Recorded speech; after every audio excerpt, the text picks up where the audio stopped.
Hello everyone, कैसे हैं आप सब। मैं आप लोगों का दोस्त, आप लोगों का होस्ट डॉक्टर जुबैर त्यागी, राष्ट्रीय प्रमुख सचिव प्राइवेट चिकित्सक मेडिकल एसोसिएशन, अपनी नई वीडियो में आप सभी का स्वागत करता हूं।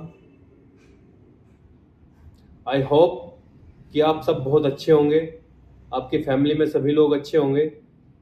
तो चलिए साथियों, देर ना करते हुए हम अपनी आज की वीडियो स्टार्ट करते हैं। और जो आज का टॉपिक है वो बहुत ख़ास है और चिकित्सकों के लिए बहुत ही इम्पोर्टेंट है। टॉपिक क्या है कि यदि आपके क्लिनिक पर पुलिस की या फिर सीएमओ की रेड लगती है तो आपको क्या करना चाहिए। इस बारे में हम बात करेंगे, पॉइंट टू पॉइंट बात करेंगे, एक एक बात आपको बताऊंगा, एक एक चीज़ आपको समझाऊंगा। तो वीडियो को पूरा देखना है, वीडियो को स्किप नहीं करना है, पूरी वीडियो को देखना है। वीडियो अच्छा लगे तो दूसरे लोगों से जो है साझा करें, वीडियो को शेयर करें, लाइक और कमेंट करना ना भूलें। और हाँ, आज मैं एक बात और देखना चाहता हूँ कि जो मेरे सब्सक्राइबर हैं वो कहाँ कहाँ से हैं, आखिर मेरी वीडियो कहाँ तक जा रही है। तो आप लोग जहाँ से भी बिलोंग करते हैं, प्लीज़ हम्बल रिक्वेस्ट है, एक बार आप कमेंट कर कर ज़रूर लिखें कि आप मेरी वीडियो को कहाँ से देख रहे हैं। तो चलिए साथियों, देर ना करते हुए मैं आज के इस टॉपिक पर बात स्टार्ट करता हूं कि यदि आपके क्लिनिक पर रेड लगती है पुलिस की या फिर सीएम ऑफिस के अधिकारियों की, तो आपको क्या करना है। सबसे पहले तो आपको बिल्कुल भी डरना नहीं है, ठीक है।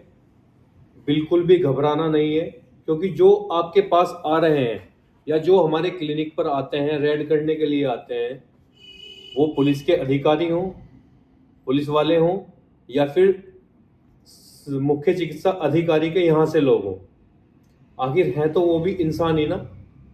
तो हमारा फर्ज बनता है कि हम इंसान होकर सबसे पहली बात तो यह है कि इंसान से न डरें। हाँ, हमें किसी के साथ बदतमीजी नहीं करनी है। यदि कोई आता है, वो अधिकारी हैं, उनका अधिकार है, वो लोग अपनी ड्यूटी पर हैं, वो ऐसे आपके पास नहीं आते हैं। लेकिन अगर आपकी शिकायत है, आपके किसी जानने वाले ने कोई शिकायत की है मुख्यमंत्री पोर्टल पर या फिर आईजीआरएस पर कोई शिकायत आपकी है, तो वो लोग तब आपके पास आते हैं। या आप लोगों ने देखा होगा कि होली आ गई, दीपावली आ गई या कोई ईद त्यौहार आता है, तो ये लोग तब सबसे ज़्यादा आते हैं। जिन लोगों के पास कोई डिग्री डिप्लोमा नहीं है, उनको भी घबराने की आवश्यकता नहीं है। मैं ये नहीं कह रहा हूँ, मैं समर्थन नहीं कर रहा हूँ कि आप बिना डिग्री और बिना डिप्लोमे के आप प्रैक्टिस करो। मैं इस चीज़ का बिल्कुल समर्थन नहीं कर रहा हूँ। लेकिन जो गांव में बैठे हैं, देहात में बैठे हैं, कुछ हमारे चिकित्सक भाई ऐसे भी हैं जो अपने अनुभव के आधार पर प्रैक्टिस कर रहे हैं।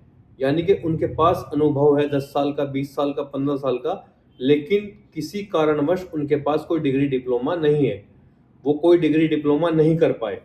तो उन लोगों को मैं बताना चाहता हूं, उनको भी घबराने की आवश्यकता नहीं है। तो सबसे पहले आपको क्या करना है, फर्स्ट स्टेप आपका ये है कि अगर आपके पास कोई अधिकारी आ जाता है स्वास्थ्य विभाग से या फिर पुलिस अधीक्षक आ जाते हैं आपके पास, तो आपको उनसे किसी भी तरह की कोई बदतमीजी नहीं करनी है।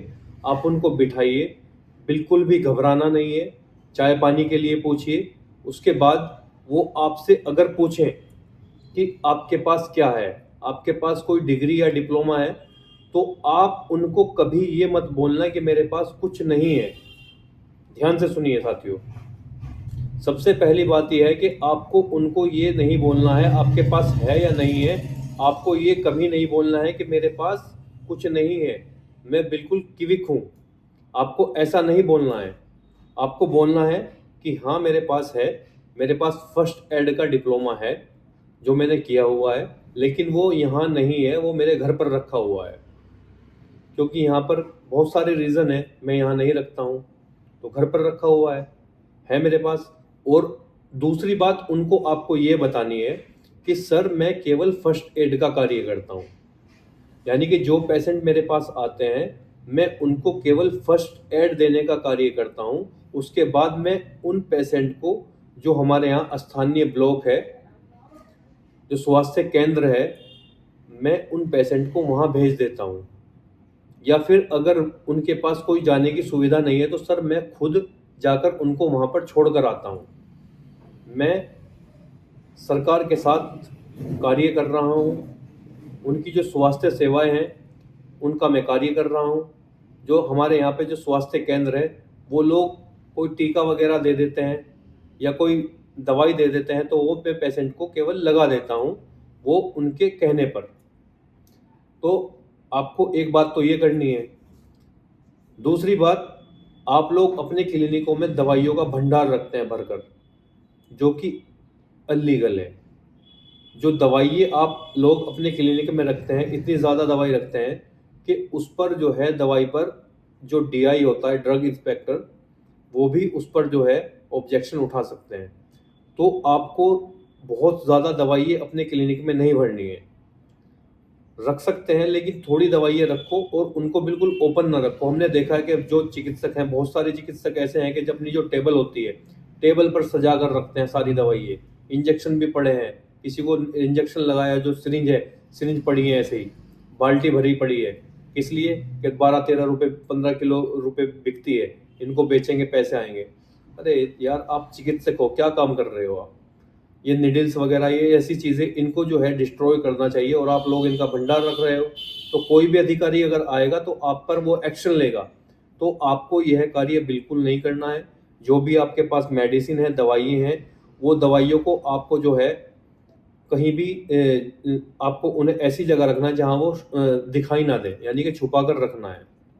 बिल्कुल ओपन करके नहीं रखना है, क्योंकि आपके पास कोई ऐसा वैध डिप्लोमा नहीं है या आप फार्मासिस्ट नहीं है कि आप दवाई अपनी दुकान में सजाएं।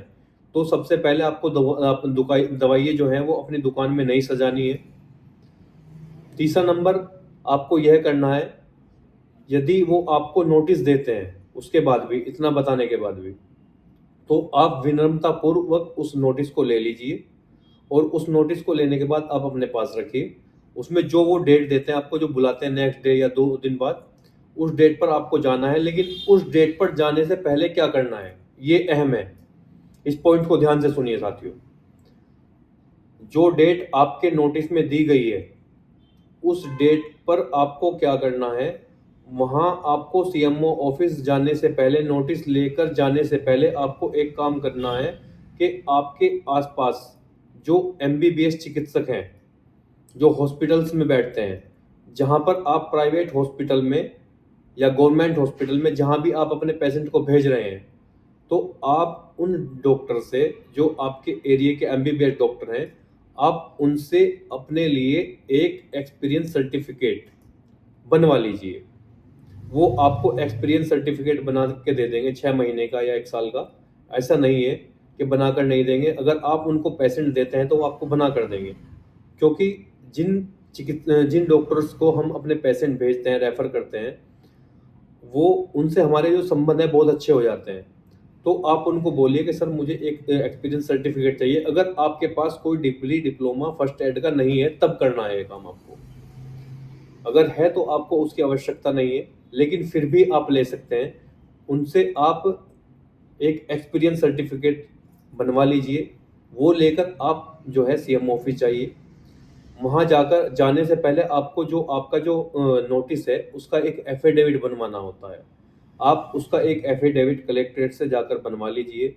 उसमें फॉर्मेलिटी होती है, उसमें लिखा होता है कि मैं फर्स्ट एड देने का कार्य कर रहा हूँ, मलहम पट्टी का कार्य करता हूँ, और मैं जो स्वास्थ्य केंद्र है हमारे आसपास, मैं जो पेशेंट मेरे पास में आते हैं, मैं उनको फर्स्ट एड देने के बाद वहाँ पर उनको रेफ़र कर देता हूँ या भेज देता हूँ। तो ऐसा आपको उसमें अपने एफिडेविट में लिखवाना है। वो लिखवाने के बाद आप सीएमओ ऑफिस जाएंगे। वहाँ जाकर आप अपना जो एक्सपीरियंस सर्टिफिकेट है वो, प्लस वो जो एफिडेविट है, वो आप वहाँ पर जमा करें। वो आप लोग को डराएंगे, धमकाएंगे। डरना नहीं है, घबराना नहीं है, क्योंकि उन लोगों का काम है आपको डराना और धमकाना।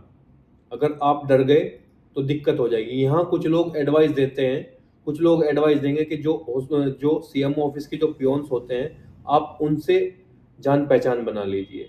जब आपके एरिया में रेड होगी तो आपको पहले ही फ़ोन करके बोल देंगे और आप वहाँ से गायब हो जाएंगे। तो यह सरासर गलत है। आपको ऐसा नहीं करना है। जो भी दिक्कत परेशानी आती है उसका डटकर मुकाबला करना चाहिए। आप वहाँ पर अपना जो भी दस्तावेज आपके पास है वो आप वहाँ पर दिखाइए। अगर आपके पास कोई वैध डिग्री या डिप्लोमा है तो आप वो लेकर जा सकते हैं, नहीं है तब भी आप जाइए और रिक्वेस्ट कीजिए। तो जब आप उनकी रिक्वेस्ट करेंगे, ऐसा नहीं है कि सभी जो अधिकारी हैं वो सब एक जैसे होते हैं, सभी घूसखोर होते हैं। कुछ अधिकारी ऐसे भी होते हैं जो विनम्र दिल के होते हैं, जो नर्म दिल के होते हैं।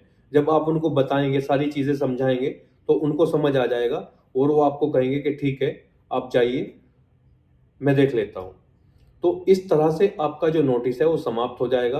तो आप लोगों को घबराने की आवश्यकता नहीं है। और हाँ, जो लोग जिला गाजियाबाद में है या आगरा में है या जो चिकित्सक हमसे जुड़ना चाहते हैं, उनके साथ तो ये प्रॉब्लम है ही नहीं। भाई अगर आप लोगों को नोटिस आता है तो आप जानते हैं कि आपको नोटिस किसको देना है। आपको यदि नोटिस आता है तो आप एसोसिएशन के संगठन के जो राष्ट्रीय अध्यक्ष हैं उनसे, या मैं जो है संगठन का राष्ट्रीय प्रमुख सचिव हूँ, आप मेरे से कांटेक्ट कर सकते हैं। आप जो है नोटिस आते ही तुरंत हमें बताएं कि सर हमें नोटिस आया है। तो जितने एसोसिएशन से जुड़े हुए लोग हैं, जो प्राइवेट चिकित्सक मेडिकल एसोसिएशन से जुड़े हुए लोग हैं, वो सभी जानते हैं कि उनको क्या करना है।